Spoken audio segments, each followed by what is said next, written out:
สบายดีพี่น้องมัจุกุทุกคนสบายดีป่ะลูกเอ้ากินข้าวก็ปิดหลังทุกกระลูกทุกเป็นดีทุกทุกปิดมาพี่แหละพาน้องปิดมาพี่ลูกทุกก่อนทุทุกเห็ดดีบอลช้อนน้องว่ะทุกบอลเจ้าเห็ดก่อนทุทุกเจ้าปิดไป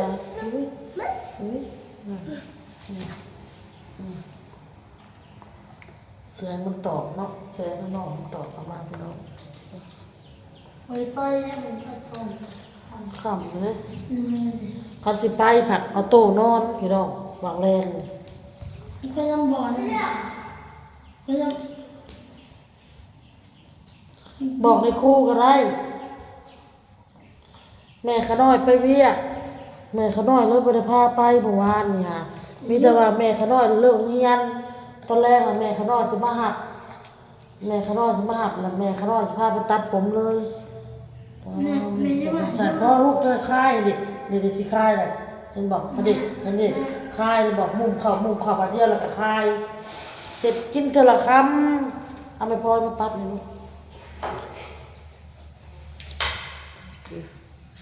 นี่กับปัดออกเลยลูกนี่นี่อันนี้ปัดออกไปโอ้ยอันนี้ก็กินทีละคำนะใครแน่พี่น้องก็กินอันมอมเข่าเลยบ่ได้มอมเข่าเลยจ้า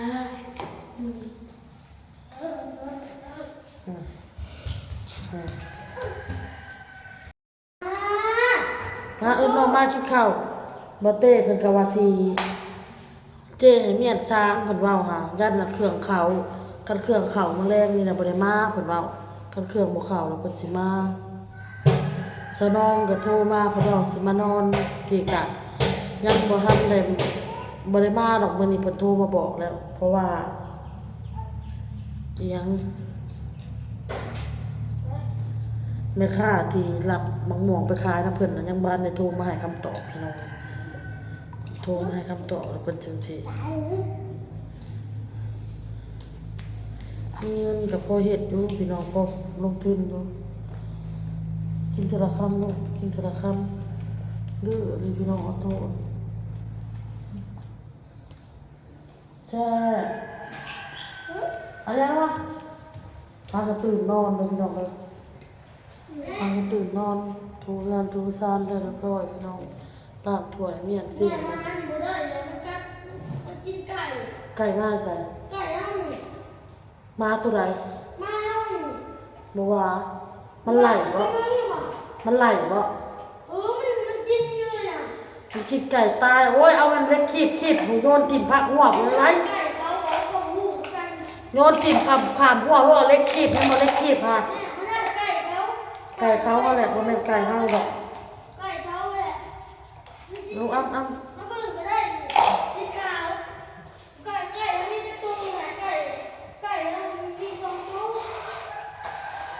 แม่บอกให้เอาเล็กคีบนะคีบไก่โยนออกปากหัวเอาโต๊ะเลย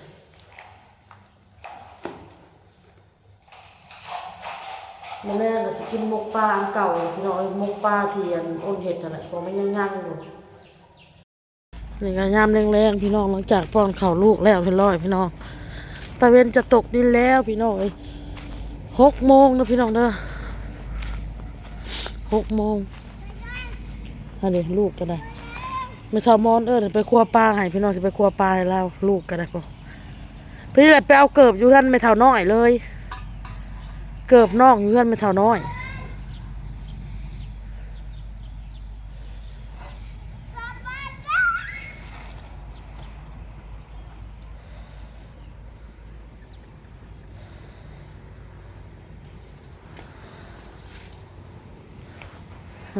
มา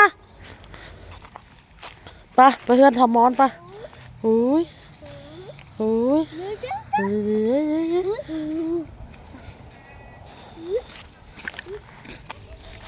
ไปพี่น้องป้าบักม่วงเด้ออ้นหันเด้เข้ามาเขาทางหลังบ่หันเห็นบ่เขาหลักไก่3 ตัวประมอนพี่น้องบักม่วงเด้ออ้นพี่น้องดกปีนี้ดกยอมรับพี่น้องพี่กายนี่บ่ได้ดกซ้ำมี FC ถามมาปลูกเลยกว่าปลูกซักกะปลูกยังงัวกินหมดพี่น้องเอ้ยอัดตัวหัวเขายังบ่ไหว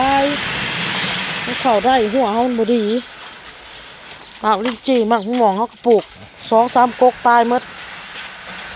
สะออนพี่น้องเลยเห็นเฮือนหมู่นี่ก็สะออนดินตัวเองก็บ่กว้างฮะเขาแย่ประตูยังไม่แน่นหนาลูกเขากำลังเอาประตูมันตอดแน่นหนาเลยประตูอัพแต่แรกมันเหล็ก โอ้น้องเมฆก็งอยหัวพวก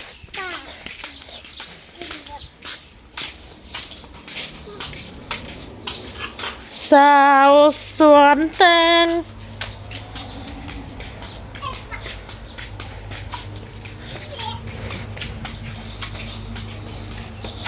น้องลุงทำอะไรหนึ่งข่าวอะบนหายน้องบอลทำเป็นหนึ่งคือกันไปเอาเข่าอุ่นเขาเย็นซื้อแล้วกันทำอะไรเกลือไก่หายเจ้าเบิ่งอยู่บ่ทางหลังขอกไก่เจ้าบริเวณมันมั่างเข่าบ่เว้นมองลอดเขา3 ตัวซ้ำนั่นบ่เสียหรือว่าใหญ่กว่าหันนี่แค่ตัวเดียวนี่ลอดมาเนี่ยเป็น5 ตัวไก่ทั้งหมด6 ตัวมือก่อนมันเอา3มือนี่บ่เห็นนี่ดิมือเข้านี่หาบ่เห็นตัวนี้ฮะก็เห็นมานี่ตัวเดียวนี่แสดงว่าเสีย5 ตัวมันเคยเอาเคยเอาหาในพอดีล้มโตมันหลอกก่อนนะฮะพอหลับไก่ไปหมดแล้วโตเอ้ยไม่กินแล้วไก่นี่ไม่กินไก่เลยให้โคตรปลาให้เนี่ยซื้อปลาให้ให้คั่วให้ดอกปลามาหากิโลเช็ดสิหลอดได้เห็นแห้งฮะมันใส่อ้นแล้วอันนี้สบายดีพี่น้องได้มาคั่วปลาปลานิลเดี๋ยวกินแล้วทีสบายดีพี่น้องซื้อปลามาหากิโลให้อ้นน้อยมาคั่วไห่เห็ดอันปลาแห้งเห็ดสิ้นหลอดนะสิ้นหลอดปลาแห้งนะพี่มันก็ขาดกะทิเนี่ยก็มีตัวหนึ่งนะมันเข่ามีตัวดำจะไปทางไหนมองหาอยู่มันบ่เห็นแหละนี่มันกลางอันนั้นนะจะมาเสียไปใส่แล้วกลางอันนั้นนะนี่มันขีดจะแบบบริขีดจะเถื่ออะไรมันก็บอกเข่าใส่ของไปเห็นถุงยัดไปบนใส่ตัวเดียวเจ้าค้างแสนนะว่าแม่ค้างแสนนะก็มีแนวค้างแล้วโตดึงหัดจักมันยังร้อนตายกองขยะเมื่อวานเลยรังมันสั่งมัดตัวดินสอนหรือว่ามากัดยังบูฮู้นี่เข่าไปที่นี่เชื่อข้างหน้าข้างหลังละไปข้างหลังข้างหน้า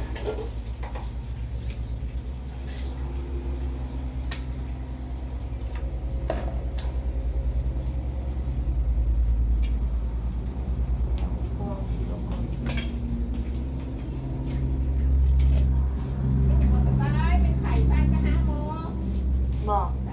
แต่พ่อถึงเฮาเนาะกินยังกับบ่ได้คมปากสั้นกินยังกับบ่อยากคมปากว่ะคมปากแล้วเป็นไข่ก็คมปากเลยเลย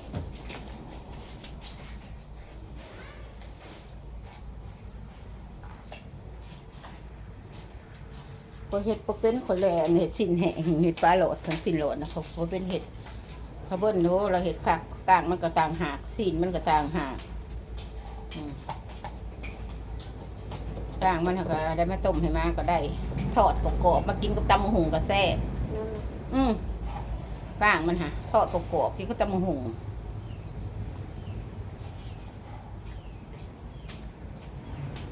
พวกจะไปสังหารใจสีปูสีเนี่ยเป็นมือหน่อยมาแล้วมาแต่ตลาดเป็นมือหน่อยพี่มันห้อนแห้งพี่น้องเอ้ย พวกเราตายห่อคนกับตกจักเถื่อ มือแล้วอากาศใครเหนื่อยค่ะ เข็ดตะกาจักสิตากคือจะใส่อีกเด้อมีแมวเหลือง2 ตัวนี่พัวมีอย่างมาจอบกินอยู่ ตากไม่ดีบ่ได้บ่ได้ลังคา โบได้มันขืนกินไปไว้รังขอกไก่มันขืนกินนี่นะอันมันใกล้ๆนี่ขนาดคนนางเผาอยู่นี่แต่นี่เตียงนี่นะมันกระจอบเส้นนั้นคือมันอันนะคะมันสิจอบกินถึงกระแพงไงตั้งขึ้นในตากอันเนื้อเอ็นเมื่อวานเนี่ยมันบ่เผาเลยบ่ได้มันกินมันบ่มีม้าโกโก้อยู่เลย แต่พอมันจะบ่ไปเฮือนเฮาเนาะแมวน่ะปกติมันสารวนแต่เฮือนเฮา โกโก้อยู่โกโก้เอาเมื่อเฮือนพุ่นแล้วโกโก้ มันมาสารวน มันสารวนอยู่นี่เลยนี่นะมาจอบกินอยู่นี่ทั้งผัวทั้งเมียตัวหนึ่งกับแม่ม่านเต็มท้องสีเหลืองๆเนี่ยเหลือง2 ตัวน่ะตะกี้โกโก้มันอยู่มันไล่เพิ่นบุกล้ามาแย้มเอาเมื่อพุ่นแล้วพอจังเอาเมื่อมันไล่เป็ดไล่ไก่กัดเป็ดเขา ไล่คือกันเลย กัดเป็ด เขา เขา ไล่ไก่อยู่เฮือนเฮา นั่นแหละมันเลื่อยหายขึ้นกระเบื้องอุ้มเมื่อซะเก่งอะไรก็อุ้มมาไงขับรถเมื่อใดหอดเฮือนทับใหญ่ ไม่มีอะไรต้านทานฉันได้ แห้งใหญ่ดิเอามันเหยียบมันหันแล้วก็เพิ่นเอามันมือมันหันจัดเขาหันเป็นกระครึ่งมือหอดเฮือนทับแห้งใหญ่แห้งอ้วนก็ได้ซื้อของกินให้เพิ่นตลอดบ่ได้ให้เพิ่นอดเพิ่นหิวแกมเพิ่นหายมาเนี่ยถ้ามันหิวมันใจหายได้มันใจหายมันจะกัดได้มานี่นะสำคัญต้องเอาใจมันได้เลี้ยงมันเพิ่นกินอิ่มมันดีใจดอกมื้อนั้นถ้าเพิ่นไปตัดไม้เนาะครั้งเพิ่นว่าอยู่เฮือนเพิ่นออกบ่ได้เด้ใส่กระแจหัวเนี่ยมาจะว่าเห่าแท้เห่าว่าเห่าแบบหายเห่าแบบจะกัดระวังเด้อระวังหมาเลย เห็นยังไงเห่าแบบจะกัดเห่าแบบใจหายจนเราบอกอ้าวมึงจะหายกูยังวะโกโก้วะว่าดีนะผลลูกบัวผลจังได้เศร้าได้เศร้าเห่าโอ้มันจะกัดเห่าอีเมะบ่มันใจง่ายเห่าบ่ให้มันไปนะเปิดจะไปนั่นเด้เดี๋ยวออกจะไปนะฮะมาแถวนั้นเย็นบ่ได้ หมานี่ค่ะให้มันเป็นหมาพามไปต้องไปล่าสัตว์ล่าอย่างนี้ติดขัดได้หมาเลย บ่เอาไปนั่นบ่ได้เอาออกไปข้างนอกมันเห็นหมาตื่นมันไล่กัดแทะกัดหว่าเลยหมาตัวอื่นบ่กล้าแย้มมันเลยเขามันออกจากหันนะมาใหม่เขาย่านมันเลยมาเก่าจบออกไปได้ใครประตูมาเล่นออกก่อนผู้เจ้าดีว่ามันเห็นม้าถึงไรเขาจะม้าไพ่สมัยใหญ่แท้เขาว่ะมันไล่กัดม้าเลยดีว่ะจะได้ชาวบ้านเอิญเขาหกประตูโอ้มันบริยานเด้อบัดอยู่ในนี่เพราะมันพอประกาศเป็นมาบอกอะไรถือกันได้เนี่ยมาเขาอยู่ในนี่ค่ะมาในห้องแถวนี่พัถือกันเมื่อบ้านผมโอ้ยมาตัวใดมันก็จะกัดมดไม่ได้ถือเด้อไม่ได้ถือไหวเด้อ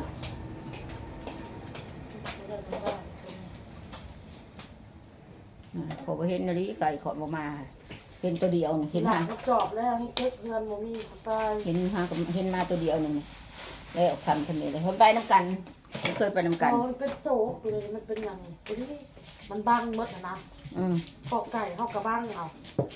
อันกระแพงกระบังมันนี่จะได้ลูกคอยเสอุ้มคนมาไหวพี่แล้วเอามานอนอยู่พี่หมดแรงกลัวให้นอนได้นะฮะมันมีสุ่ม